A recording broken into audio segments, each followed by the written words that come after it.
Hello everyone. This video is on the Knewton Alta assignment for section 3.3, part 3, called Use the Mixture Model to Solve Word Problems. Alright, so in this video I'm going to be going over a preview version of this assignment, so please understand that the questions I see in this video may not be the same questions that you see when you work on the assignment yourself. But the objectives are the same, the structure is similar, so I'm hoping that watching me do these here helps you in some way when you work on the assignment on your own. Alright, so on the assignment page you should be seeing the title, the mastery bar telling you how far along you've gotten, the objectives. Looks like there's only the one objective. Under the objective you're looking at should be a question related to that objective. And at the bottom of each question you should see a feedback button. You can send feedback to Knewton if you wish.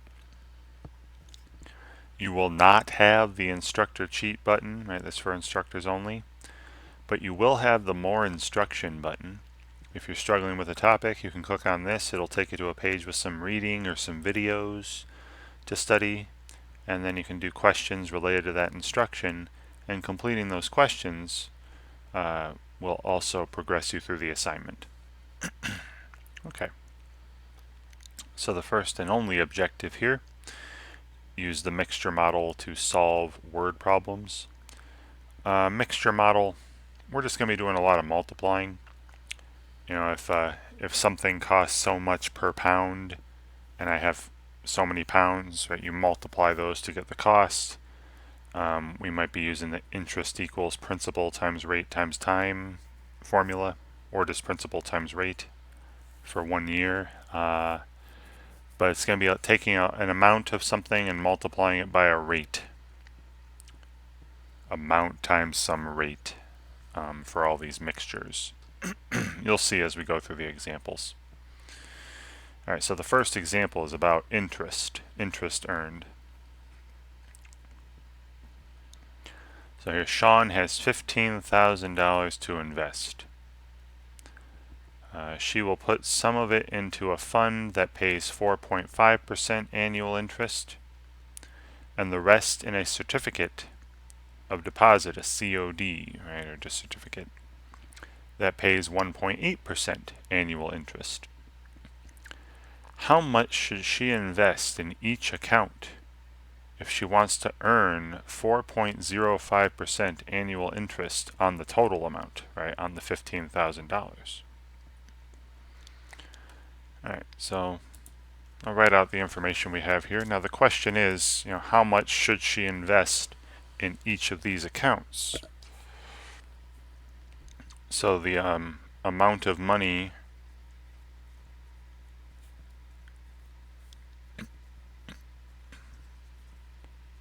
in the fund, I don't know. And the other one is, how much money is she putting in this certificate of deposit? So these are the unknowns. Certificate. Alright, so how much money did she put in the fund? Unknown. How much money did she put in the certificate? Unknown. Her total amount of money, though, the total amount of money she's investing is $15,000. Right. So, say she puts X dollars into the fund, then the rest of it must be going into this certificate, which would be 15,000 minus X. Right, and this is very similar to problems we saw in sections 3.3 part 1 and part 2. Alright, so now for the interest. Right.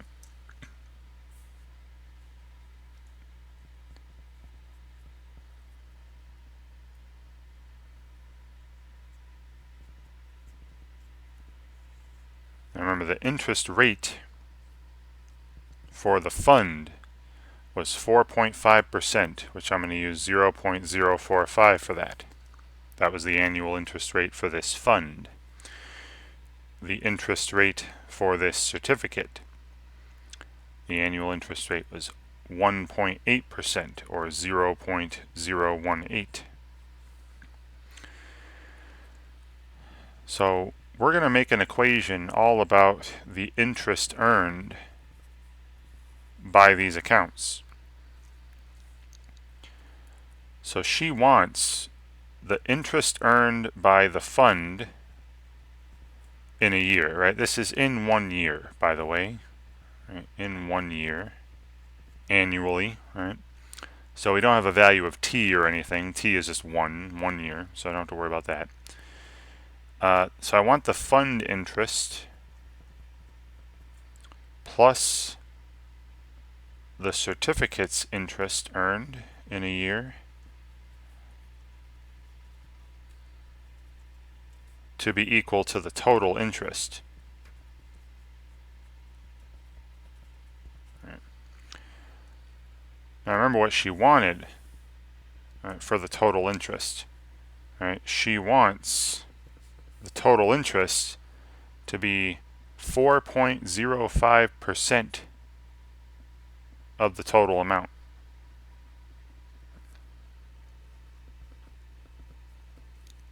.05% of this 15,000.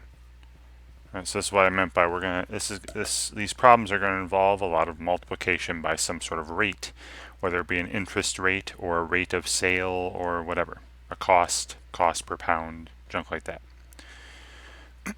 So set up this equation here, the fund interest. She has X dollars in the fund, and 4.5% of that is going to be interest, earned interest after 1 year. So times 0.045. Right, so 0.045x, that's how much interest is earned by the fund in 1 year. Remember, I equals PRT, but T is 1 here, so the interest is just PR, the amount X times the rate R, 0.045. All right, then we're going to add to this the amount of interest earned by the certificate in a year. Well, the amount of money in the certificate is this 15,000 minus X, and the interest rate, the annual interest rate is 0.018, right, is 1.8%. So multiply those, and that's how much interest is earned by the certificate in a year.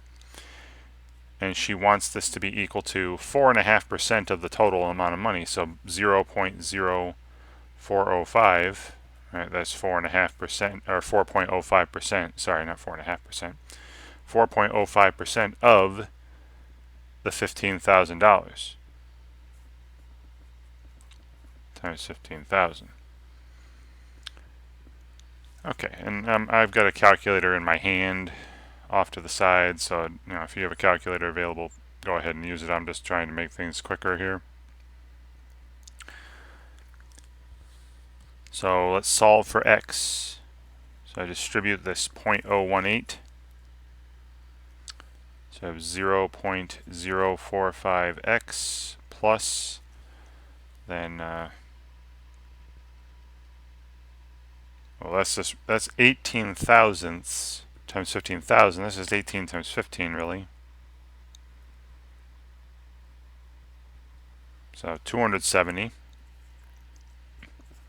minus 0.018 x equals, and then multiplying these on the right side, 0.0405, right, 4.05% times 15,000.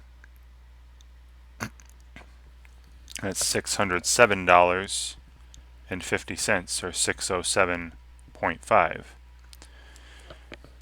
Alright, then we combine some like terms over here. 45 thousandths minus 18 thousandths would be 27 thousandths, that's 0.027x. And then I would subtract 270 from both sides, giving me 337.5, and then divide both sides by 27 thousandths, by 0.027. So take 337.5 divided by 0.027, and that's 12,500. All right, now remember what X represented. X represented the amount of money put in the fund, $12,500. And then the rest of the 15,000 goes into the certificate. All right, so 15,000 minus 12,500 would be $2,500. And this is what they wanted, right? How much money is in each account. And then just double check, multiply this by 4.5%, multiply this by 1.8%, add them up, and you should get $607.50. That's 4.05% of the total amount. But I'll leave that to you to check. But you see how this is very, very similar to problems from section 3.3 part 1 and part 2, right? But just involving interest rates. But it's very, very similar. All right, so back here in the fund, you should put $12,500, and in the certificate, $2,500. Great. And then after you submit an answer, right, it'll tell you if you're right or wrong, and then give you some sort of answer explanation. Please read through these just to make sure you understand why something was right or why something was wrong, and hopefully you can learn from your mistakes for the future questions. All right, next, now it's the same objective. It might not be interest anymore. Yeah, see, it's cost dollars per pound. There's a rate there, a ratio. Dollars per pound is a rate, and we're going to be multiplying by rates in a lot of these problems. So capo or capo, or pronunciation, I apologize, is mixing Kona beans and Maui beans to make 25 pounds of a coffee blend. Kona beans cost him $15 per pound. Maui beans cost $24 per pound. So how many pounds of each coffee bean should Capo use for his blend to cost him a total of $17.70 per pound? All right, so again, I'll write this stuff up. So we have the unknowns, right? I read through it. The two unknowns are the number of pounds of Kona beans. I don't know that. Also, the number of pounds of Maui beans. I don't know that either. But I do know that the blend, when you put these together, the blend has a total of 25 pounds of coffee. All right, so very similar to the earlier problem with the interest and the money. Say I use X pounds of Kona beans, and then whatever's left over would have to be Maui beans, so 25 minus X.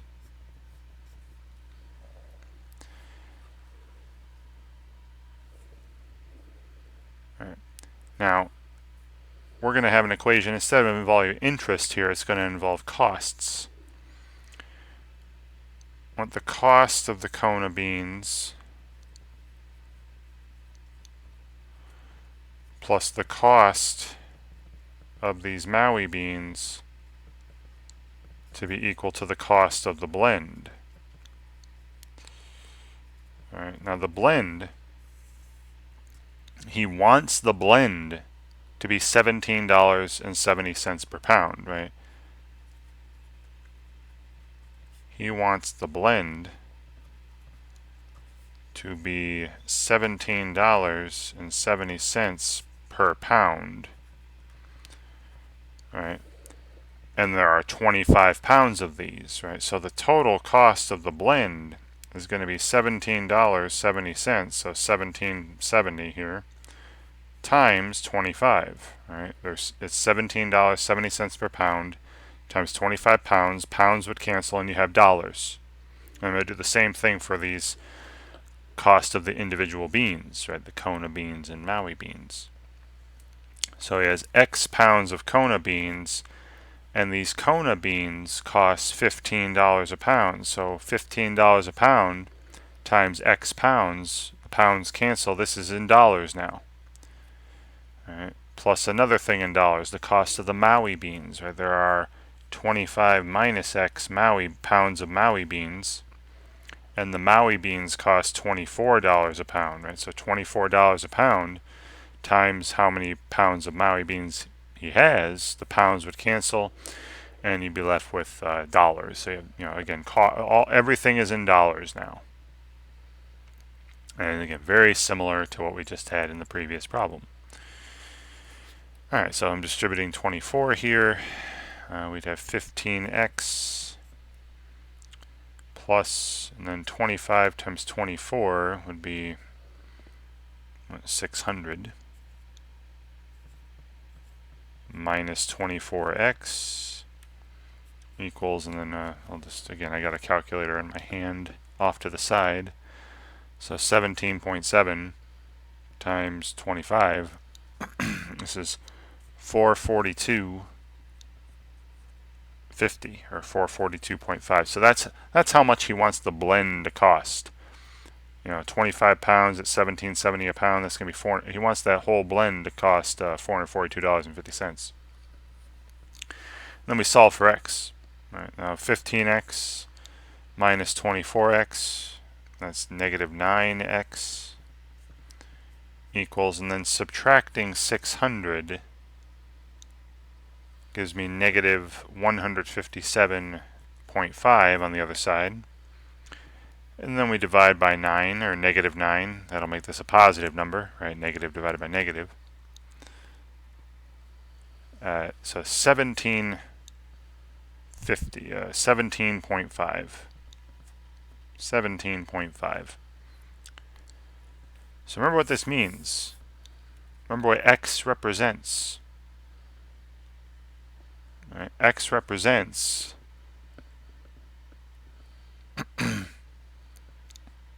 the number of pounds of Kona beans. So he's going to need to use 17.5 pounds of Kona beans, and then the remaining 25 minus this would be 7.5 pounds of Maui beans. And if you were to multiply this by 15 and this by 24 and add them up, you should get $442.50. Again, I'll leave that to you to check, but there's our result. All right, that's what we want for the blend. So the pounds of Kona beans, 17.5 pounds, and 7.5 pounds, 7.5 pounds of Maui beans would be necessary for what he desires.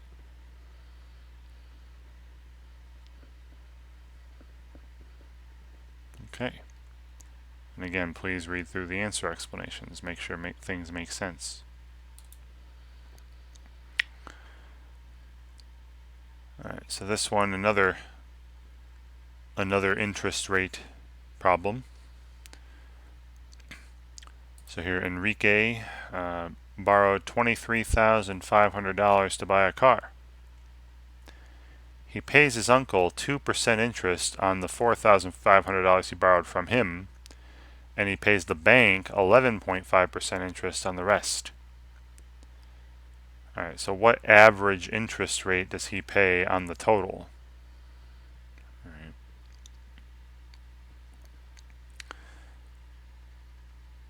So we just want to find this interest rate on the total, and round your answer to the nearest 1/10 of a percent. Alright.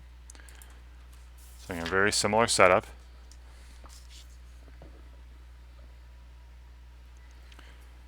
So he borrows, $23,500. $4,500 of that is from his uncle. at 2% interest. And then the rest of it, which would be $19,000. Right, I know they didn't say 19 in the problem, but you can figure it out. Right, subtract 4,500 from 23,500. $19,000 was from the bank at 11.5% interest. So if we look at the interest earned or the interest owed on each of these, remember interest is equal to principal times rate. From his uncle, that's $4,500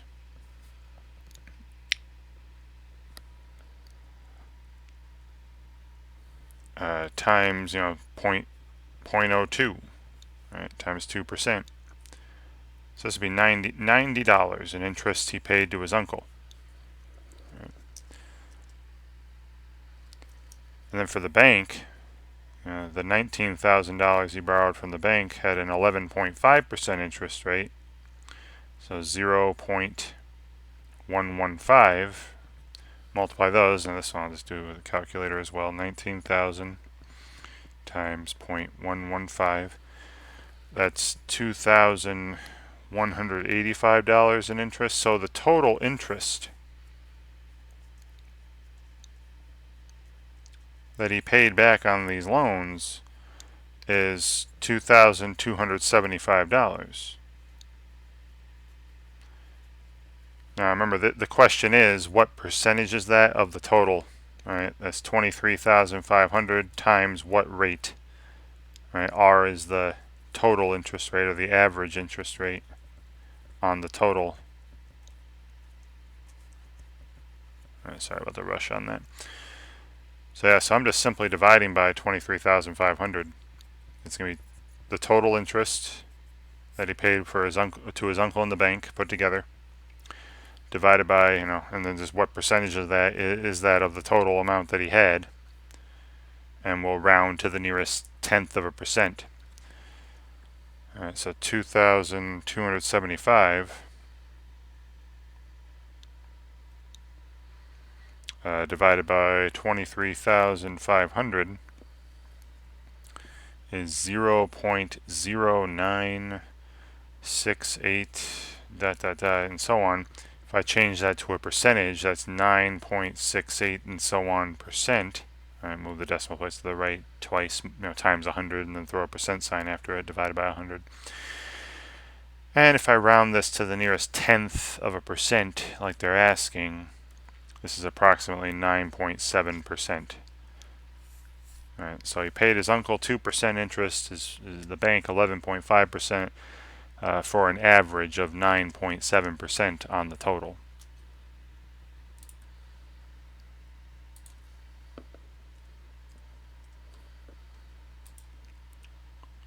Wonderful. All right. And I should have just one more of these.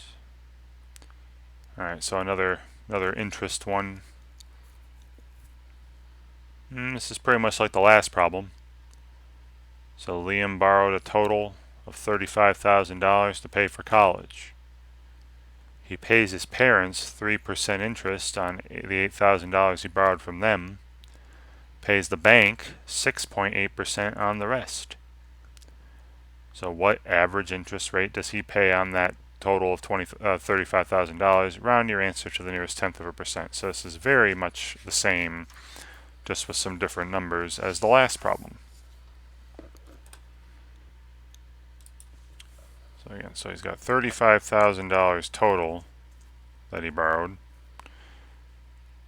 $8,000 were borrowed from his parents at 3% annual interest. I'll just say at 3%. And then the rest of it, which is easy to figure out, right, to subtract these, the rest of the money, the $27,000 that's left over, is borrowed from the bank at 6.8% interest. Right, so the annual interest, if this is simple interest, the annual interest that he's paying each year for a year, or paying on these amounts, for the parents it's 0.03, right, the 3% of the 8,000. And that's easy to do. This is $240, right? And then the bank, 6.8%, so 0.068 times the 27,000. So again, I'll punch in to my calculator. 0.068 times 27,000. That's $1,836. So the total here, right, the total interest paid back by Liam is $2,076. And we just want to know what percentage this is of the original 35,000, right? This is equal to 35,000 times what interest rate, right? Times R. All right, and I just divide both sides by 35,000. So we're taking 2,076 divided by 35,000, and changing it to a percentage and rounding that percentage to the nearest tenth. So 2,076 divided by 35,000 is 0.0593 something. Right? Now when I change that to a percentage, that's going to be 5.93 blah blah blah percent. And when I round this to the nearest tenth of a percent, that's 5.9. Right? So paying 3% of 8,000 to his parents, 6.8% of 27,000 to the bank, is basically equivalent to paying 5.9% of the total 35,000. Right. And that's what we're asked to enter, just the percentage rounded to the nearest tenth here, 5.9%. Wonderful. Alright, so some of these will be similar to like sections 3 part 1, 3 part 2 with the coins and tickets and stamps and all that. And you just have to remember how to calculate interest. It should be pretty simple here. It's just an amount times an interest rate. And you should be pretty good for most of these. Just gotta pay attention to what's what. Alright, and that should be it for this preview version of this assignment. So as I said at the top of the video, please understand that the questions I saw here may not be the same questions that you see when you do the assignment yourself, but the objectives are the same. The structure is similar. So hoping that watching me do these here helps you out in some way when you work on this assignment yourself. And thank you very much for watching.